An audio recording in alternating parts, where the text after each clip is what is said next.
what are you responsible for the value you're being given for that task? If what you're responsible for, being responsible for it, isn't that important, you can be automated out. It's a responsibility that the AI cannot replicate that you can.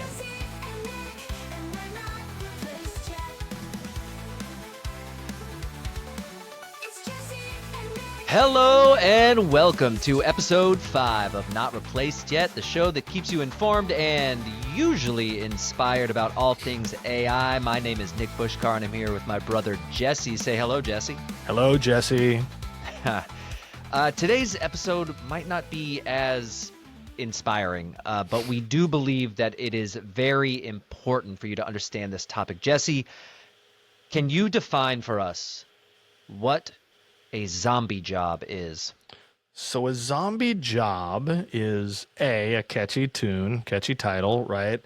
No, a zombie job is a job that is on the way out, right? Macroeconomically speaking, and very personally speaking, a zombie job is a job that you might still have, but because of many factors, and in these we face or we include AI and automation as the factor, the core factor, but it's just not long for this world. And you can think about a travel agent's job, and I'm stuck on this example. Nick and I have been talking a lot about it lately. At a certain point, the internet comes along, the web comes along, and a travel agent job still existed, but it was on the downswing. And we have a significant number of categories of these jobs today because of AI.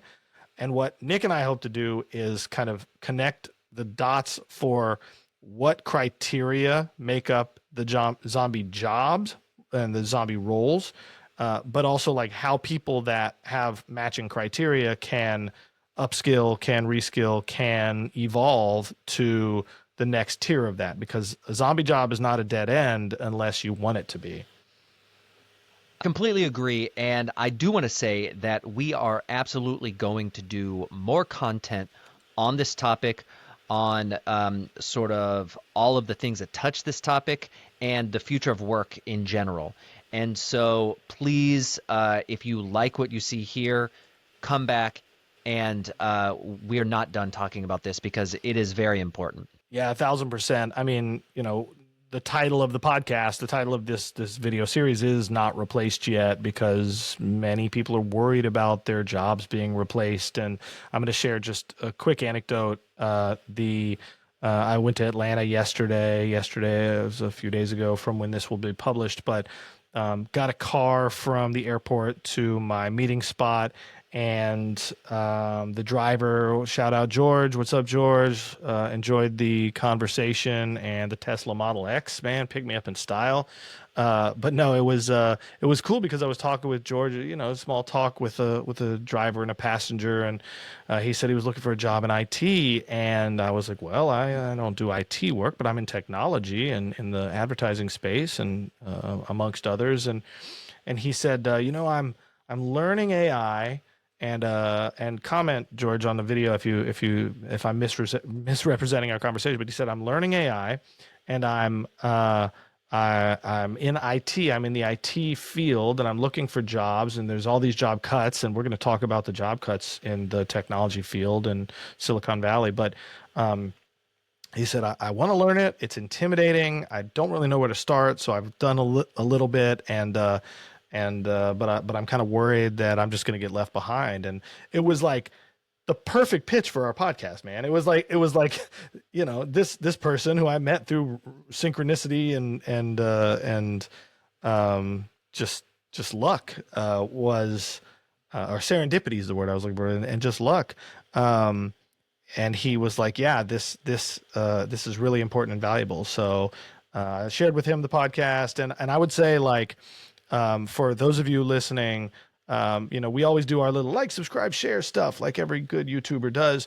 Let me just like kind of pare that down and say, obviously all of these little buttons and metrics are important, but if there's anyone in your life, in your world, who is AI curious, who is anxious about the future of what they're working on because AI feels threatening, feels uncertain, certainly is uncertain. But if there's anyone in your world, from your listenership point of view, that fits that mold, share this with them. If you're watching on YouTube, just copy and paste the link from YouTube. If you're listening on Spotify, do the same, or just text them and say, search for not replaced yet, because we're trying to build something, as Nick has said, week over week now and in our lives.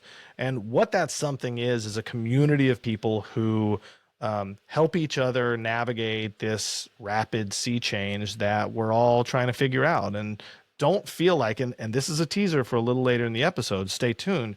Don't feel like technical people, very technical or developers, are safe or are like at the helm of this, and that if you are somehow less than, somehow less technical or whatever, that you're not, that you might get left behind, disproportionately from them. This is affecting everyone. This world is changing rapidly, and Nick and I make a good living, have a good setup, and we feel compelled to just jump head first into this space because we see the tides changing. So anyway, that's a long-winded way to say, please like, please subscribe, please leave a 5-star review, do all that stuff. But at the end of the day, if you only do one thing, just share this podcast with someone who might feel inspired or find it useful.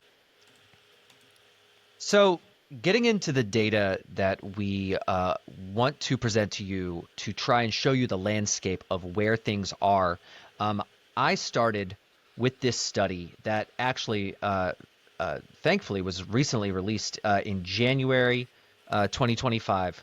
And it is called Winners and Losers of Generative AI, Early Evidence of Shifts in Freelancer Demand. And I wanted to highlight a few key things that I saw in this study.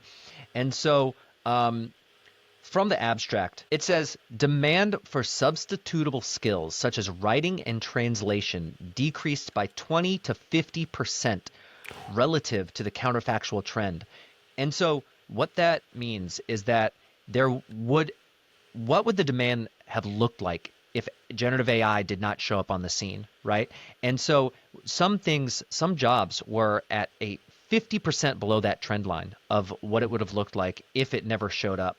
And then it goes on to say from there that the sharpest decline observed was for short-term jobs, 1 to 3 weeks. And I want to pair that with anecdotal evidence that I'm seeing, because somewhere on Reddit I saw it was in the career coach subreddit, I think, and it was basically a 30% drop in requests for resume writing inside career coaches. Or for career coaches. And that in and of itself, I want to point something out about a zombie job, is that a zombie job is not necessarily an entire job that might go away, but imagine if your income for your specific job drops 10%, 30%, 50%, some substantial amount because of that, then that is a problem for you and for your friends, for your colleagues, for whoever, right? And to just add on one last piece of data here, there was a complementary study done with this that showed that freelancers that expected to make $2,500 to $3,000 on sites like Upwork, if they were in certain categories, especially creative work, and we're definitely going to dive into this, the sort of categories that this really touches, sort of base level creative work, their expected income dropped potentially as drastically from $3,000 a month to $1,000 a month. And think about what that would do to you, if that was your drop. It's not good. It's not good. Not good. And there was in this original study that I presented, there was an overall drop of 7% in just posts for jobs in general. So the trend line for many things, not for everything, but for many things, was downward. And then on top of the freelance issue, we also saw serious layoffs in top tech firms. So the list is Dropbox, IBM, Duolingo, Intel. I mean, it goes on and on, right? It really was, 2024 was the year that we saw. And this is, sorry, I'm cutting you off, but these are many of these, not all of them. You're going to dig into this in the more thorough piece that we're putting together. But I mean, Dropbox, for example, said we're laying off because of AI. They were very explicit. They were like, we can automate 2,000 jobs, so see ya. I mean, and they were early on, but like, I'm sorry to cut you off, but that list is like not maybe it's because of AI. A lot of those, the CEO was like, yeah, because of AI. Yeah. And earlier on, there was an overlap. Like in January of 2023, Google made this big announcement saying that they were laying off 12,000 employees.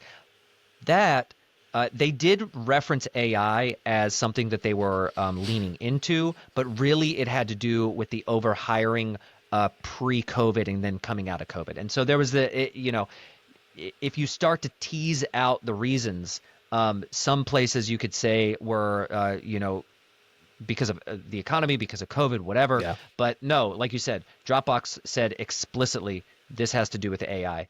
Yeah. And now there's a lot of businesses, and they're not on this list, but there's a lot of businesses that are just straight up saying that, straight up just saying like, yeah, we're automating these jobs. We're aiming to automate them. Finally, for this section, I do want to share my screen out here real quick because this is a great resource to check out. And it is TechCrunch. They run a comprehensive list of 2025 tech layoffs, and they Shout have out this. JCal. Sorry. There you go.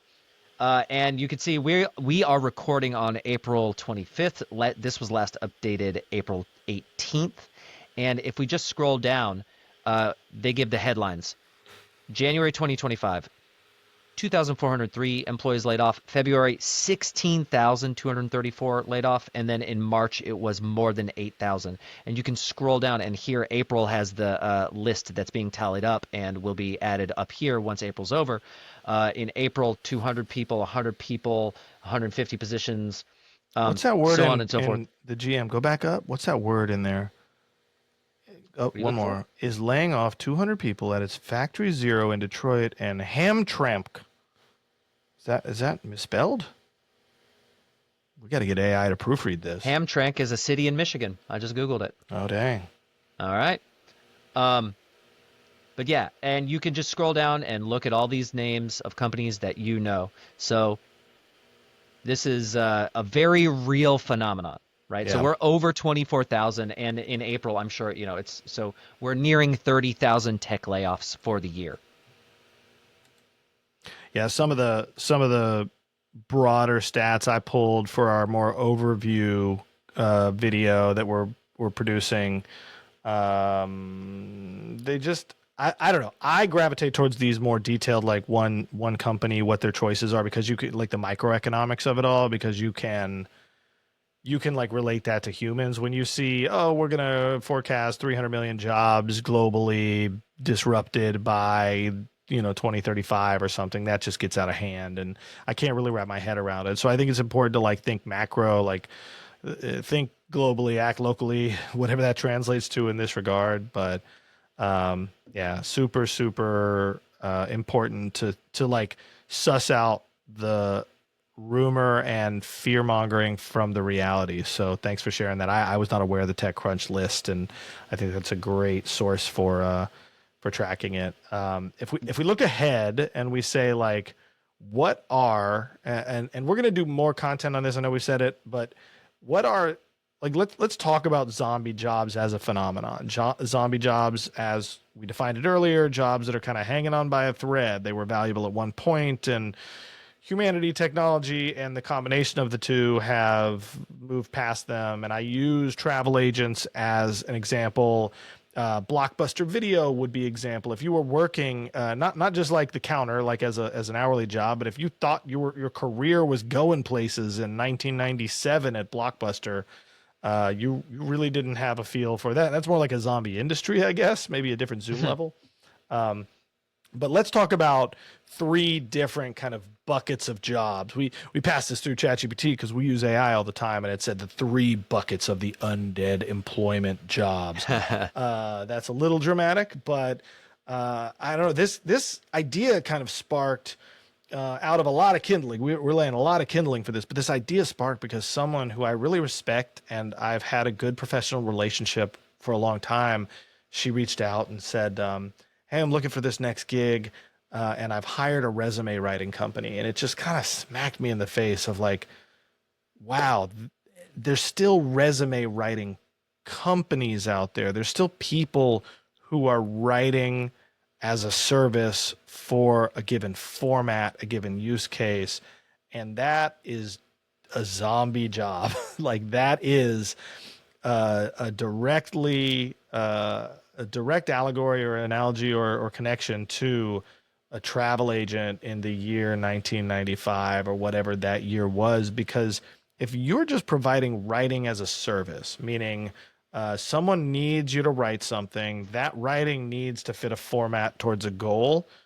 We have invented a machine. We, as in humanity, have invented a machine that does that start to finish. Sorry, hitting my mic. Start to finish, take an input, write it, format it, iterate on it. Like we have a machine that does that. It's called generative AI. It's called like LLM. It's called ChatGPT, whatever we call it. So writing as a service, resume writers, blog writers for other people. And I'm not talking about writing your own blog and true journalism, true creative exploration. That's not it. But if you were working on Upwork or Fiverr and you were providing blogs at $250, $500 a pop, if you can still get that, which I would be shocked, but if you can still get that, it's not long for this world. And so if you're planning your life and your career and your growth and your family's future, saying people are going to still want me to write resumes for them for hundreds or thousands of dollars, you are in a zombie job, and you need to open your eyes to the idea that a machine exists now that does your job better, faster, cheaper. And it's not to say that your skills can't transfer to something else, but congratulations, resume writers, cover letter writers, your job is a zombie job. You need to get out as quickly as you can. Nick, I mean, Yeah, do you I, disagree with that? Like, where do you stand on this? no, I completely agree. And I think that there's an extra layer here that is also important in that, so not only are jobs like I referenced the data, those jobs are decreasing. It's not a question, it's not our opinion, it's not just some like, oh, we're AI nerds, so we think it's going to happen. It is happening. And it is not only are jobs going away, but because there are alternatives to help other people do it. What it does is it flattens the space and it puts pressure on the amount of money that you can get for that job anyways. Because what Yeah. it does is it commoditizes the skill, and that's true. And I referenced, these tech layoffs. Not all the tech layoffs are. By tech layoffs, I want to be clear. What people basically mean by tech layoffs are layoffs at technology companies. But at Yeah. technology companies, when you say that, a lot of people just think developers. But it could be anyone. It could be the HR. It could be any accounting. It could be dev, Creative and it job. is, and it's Yeah. it's all of them. Yep.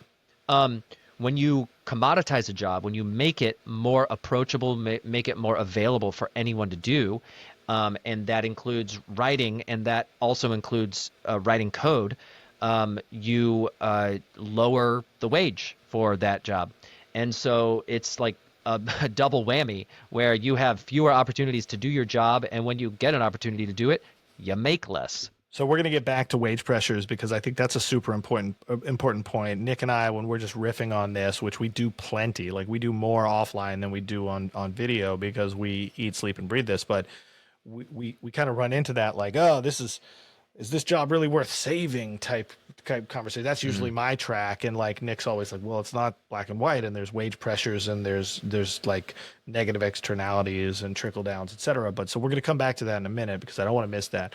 But a second, so writing as a service, okay, writing as a service is a zombie job. And tell us if you disagree, right? Like if you have a writing as a service gig and you're like, this is protected and this will never be impacted. And I'm not saying you'll be out of work. I'm saying like you can produce more, better, faster by leveraging the AI tools, and you still might be the one responsible for the writing as a service. You're not actually doing the same job you did 12 months ago, 24 months ago. So anyway, that's one. But let us know if you feel like we're wrong about that one for sure, because I'd love to debate and I'd love to prove to be proven wrong if there's optimism to be found in that career. The second one is mass produced creative. And this is kind of similar. You could argue that like writing as a service is a type of produced creative, but I mean more like multimedia production. And if you use a tool like Midjourney, which we've featured many times, ChatGPT's latest image generation model, right? What is that an attack on?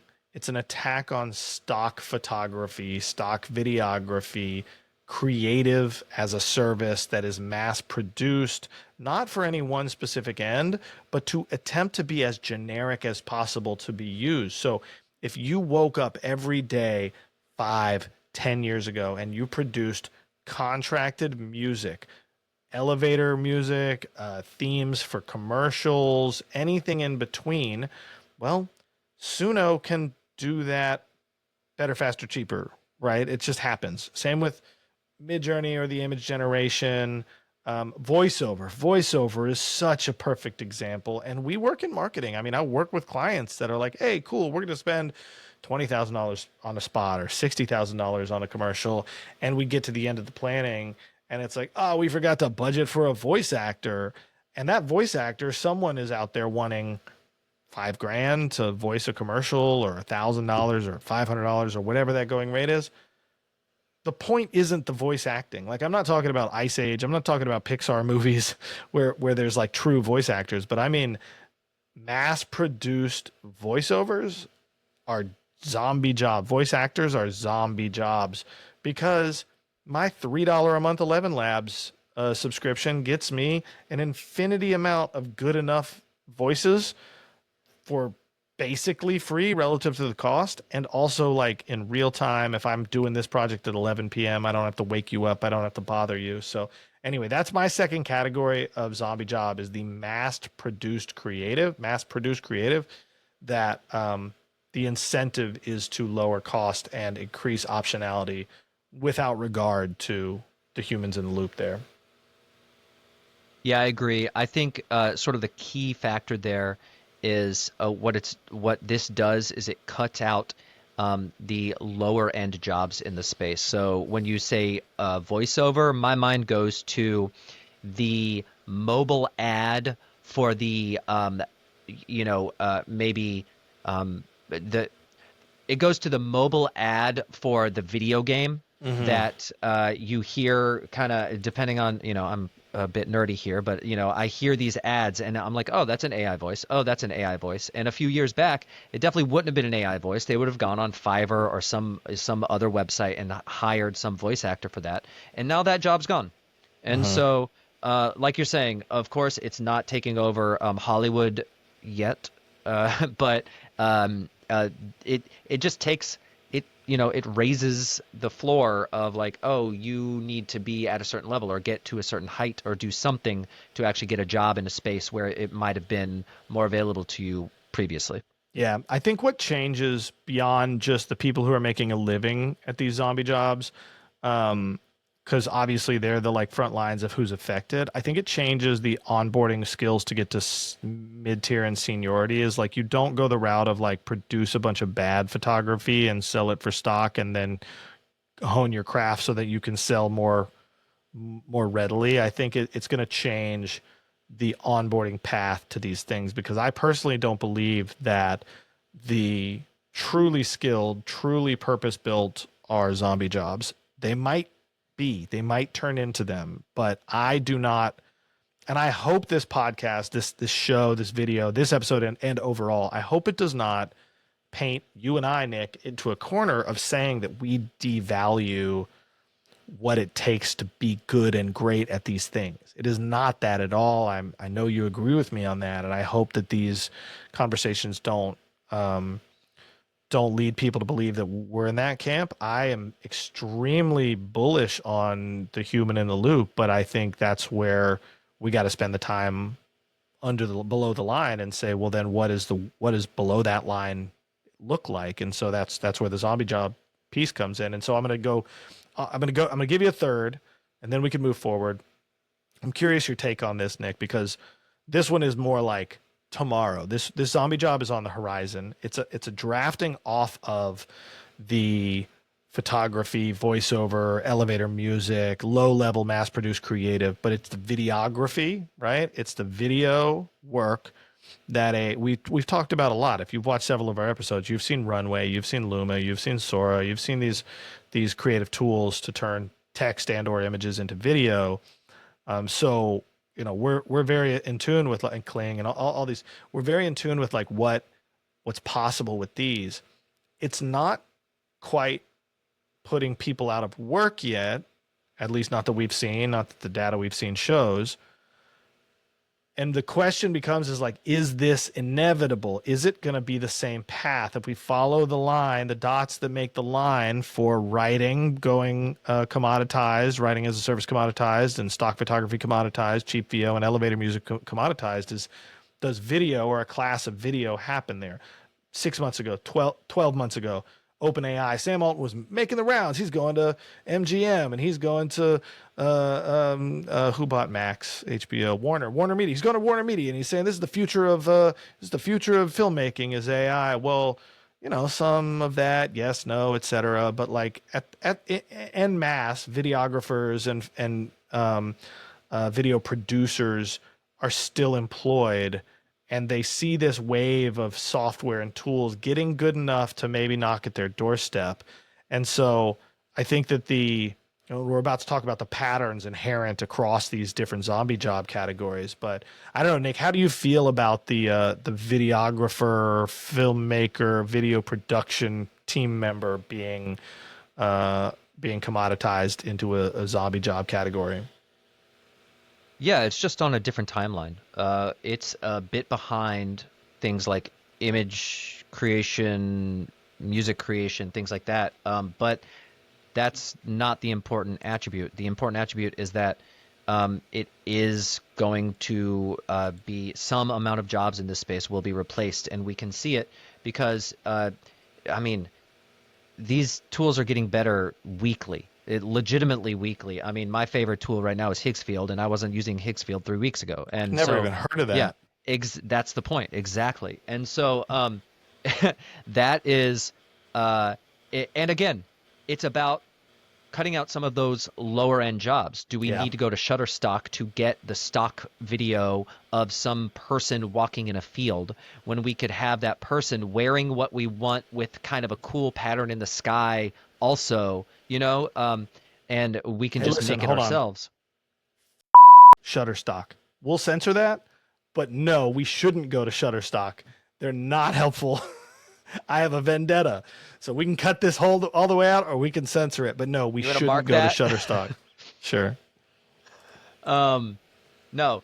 So yes, to me, it's very much in that vein, and I actually think that is a perfect segue because now what I want to do is actually talk about the attributes of what a zombie job actually is. It's a framework that I think really makes a lot of sense here, and so spotting the pattern of what a zombie job actually consists of, we came down to 4 attributes, and it is text dominant, repetitive structure, low context, and low stakes. All right, and I want to elaborate on each one of those just a little bit. And so, text dominant. We were trying to come up with a label here. But if your work mostly involves writing or, I mean, even reading, typing words into a document, making basic reports, answering simple emails, those things are absolutely inside this sort of structure of what potentially creates a zombie job or consists of a zombie job. And so just look at what you're doing. I mean, is it really text dominant? And we've been talking about writing, but reading is there too, because if you have a bunch of PDF reports that you have to go through or something like that, those PDFs can be popped into these systems and be read and then analyzed, and then text can be output about what they said. And there's an important point. Example. Oh, sorry. Yeah, go ahead. For No. example, I'm very excited to make the teacher episode that we've talked about for a while. Like Right. teachers are tasked with doing more with less. more than almost anyone, right? They're given fewer resources and they're squeezed, and then they're also given increased criteria for paperwork and documentation year after year. And so like you're having to ingest a lot and you're having to output a lot. And the more you have to do, you have a finite amount of time. The time didn't scale. And so you just like the quality of your inputs and outputs drop. Anyway, that's a passion project because we have so many friends who are teachers and my kids are, Yeah. you know, all high school, middle school, elementary school age. But like I hear that context of text dominance in very like diverse careers and jobs. Yeah, absolutely. And so on to point two, it is repetitive structure. So if you find yourself doing the same type of actions over and over again, if you're following a pattern, you're filling in templates, you're copy and pasting, you're organizing information sort of in a specific way, AI and automation is slightly different, and we could talk about these different tools, and we will for sure. But AI and automation, I mean, it is this is ripe to take over those exact actions, and it can be complementary, but it can also be a substitute, and it depends. And so the third attribute is low context, and what we mean by low context is if you don't need deep knowledge about something specific, a person, a company, a situation, if you don't need that knowledge to do, you know, your job well, then it, AI can easily jump in. If you just need to write a generic cover letter or label some pictures or something like that,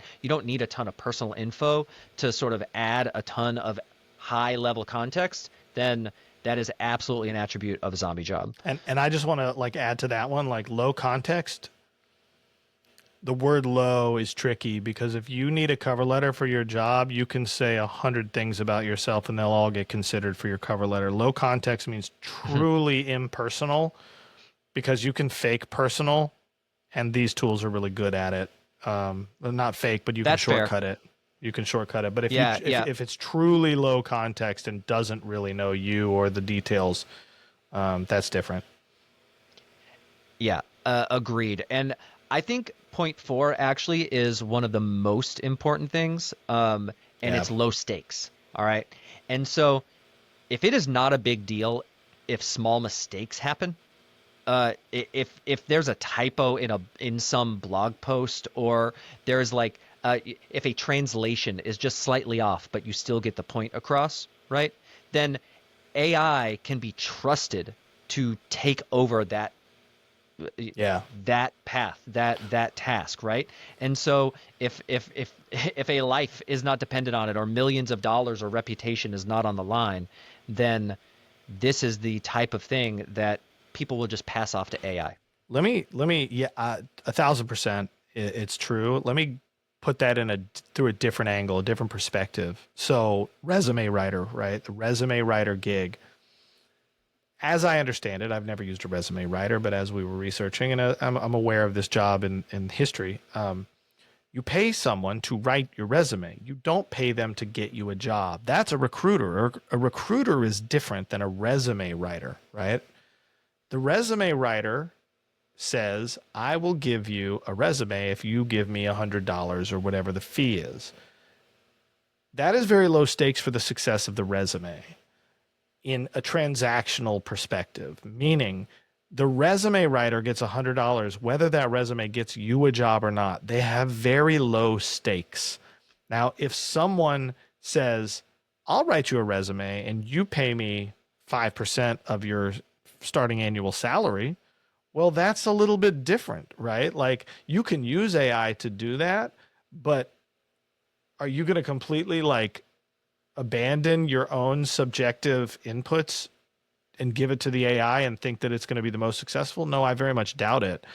And so low stakes are true in like mistakes and like specificity and hallucination perspectives, but it's also really like at a deeper level, it's what are you responsible for the value you're being given for that task?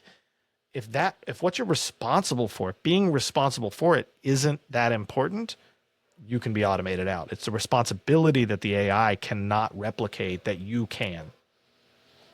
I think that covers it really well. And so, Jesse, I want to toss it over to you because what I think we should do at this point is talk about how people can actually uh, help themselves with this situation. Like if they're noticing that these attributes kind of cover their job, like what should people do? Yeah, yeah. It's the right question because I don't believe our audience is made up of a bunch of resume writers and, stock photography takers, et cetera, right? I think what we hope to do with this zombie job series and with the like future of work series is extract and abstract out the criteria that people in a range of jobs, a deep dimensionality of jobs can use to evolve their skills. And so we've come up with this framework. I don't think it's the end all be all framework, but it's 3 steps. It's very simple. It's interest, education, and community. How do you help yourself? If you find yourself like, hey, maybe I'm not a resume writer, but a lot of the things they're talking about sounds like what I do day to day and how I'm compensated, the value that that is derived from my work. Interest, you have to care, right? That's the easy one to me. I mean, it's hard for people like you and I, Nick, to like go through our day and say, so what? There's all this whiz bang excitement, and so what? I don't have that immune system, right? I'm attracted to that, and so you have to be interested. You have to care that it's happening, and you can't bury your head in the sand. And so once you haven't buried your head in the sand, you're past step one. Step two is to educate yourself. Be involved in the news and the releases. And for me, and I'd love to hear if there's another way. I'm down to try another way. But for me, I learn by doing. I can't like read a book on AI and come away with a light bulb moment. I have to be hands on. And so that's why on the show, we try to encourage you to go try it. If you haven't tried GPT for with image generation or anything we've talked about, if you haven't tried it and you're just listening about it, you have a step to take. Go put your hands on, do a bad job, which will lead you to do a mediocre job, which will lead you to do a good job. But educate yourself, even if it's just reading. If you're not doing, but I would encourage you to do. And then the final leg of this 3-pronged stool: interest, education, community. Surround yourself or engage with people who are also doing the same, because that is going to supercharge it. You can't read enough books, you can't try enough tools to get you to the destination comparatively with dozens to hundreds of people who are all doing that, right? Like get there together. And that's core to what we're doing. Like we're trying to engender the topics and the perspectives and introduce these things so that we can be smarter. Like working through this helps us. Meeting the people, even the small number of people we've already met just out the gate, has been very, very educational. And so, yeah, interest, like find a way to care about this. If you're listening to this point, you care, like you're here. Yep. Educate yourself and do that through multimodal means, to borrow an AI term. And I would hide my just personal recommendation is just hands on, do the things. Don't be intimidated to press the buttons, do them. And then community, that's what we're trying to build. We're going to have ways to engage. We're going to have forum type engagements and interactions and things like that that help help you feel not alone in this, because you are surrounded by hundreds of millions of people who are in your shoes when it comes to the perspective on AI. So I don't know, Nick, anything else on the framework as it stands right now? And I know we're going to evolve this and like visualize it and extrapolate, but at the simplest route, interest, education, community, how does this hit you? No, I honestly, I think you covered it really well. I think that you hit all the points, and I I just want to say this. I like if you are maybe feeling like our advice was a bit light relative to our warning, I just want to assure you more is coming. Like Uh-huh. we are actively working on this series. We are going to dive deeper, not just into AI's disruption, but what you can do so you can stay ahead. Yeah. And so that please, like we said before, share this with people if you think that this type of information is important to them, but also follow along because we want you to stay here for this. We think it's important for people to hear this and know what's going on. Yeah, 100%. Well, I think that covers it for today. And for a little bit of fun, we had ChatGPT write our outro today. So we're going to read that for you now. This outro was written by ChatGPT. So if it sounds a little too smooth, yeah, that's why. Oh, that was the whole one? No, oh, you have lines. Oh, this is the I thought we were. All right, let's try it again. Let's do it again. We'll leave it all in. Ready, go. All right. All right. This outro was written by ChatGPT. So if it sounds a little too smooth, yeah, that's why. Subscribe, comment, and share before an AI takes your job and your lunch money. See you in the next one, if we're still employed. I mean, we're self-employed, so I don't know if that counts. We got to don't know. workshop Yeah, it. that You know, doesn't- I don't think an And outro why did writer we is a do zombie like job bad yet. South Park accents? I don't know. Friday afternoon on this recording, so It is. you know, it is what it is. No, I think this has been great. This is the teaser episode for anyone who's with us at the end of this episode. Thank you for staying. Thank you for any feedback that you may have. We're building to a more formalized and more thoroughly and rigorously documented kind of like I don't know that it's future of work yet. Like that's going to take a long while to really elucidate, but this as hey, what are zombie jobs? What are the patterns we can extract is going to be a theme across content from here.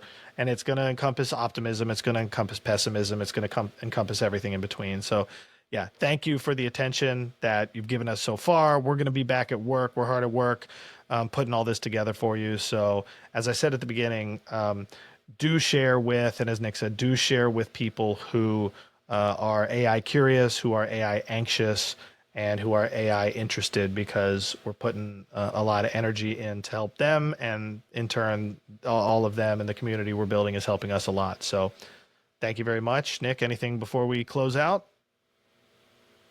See you next week. Rock and roll.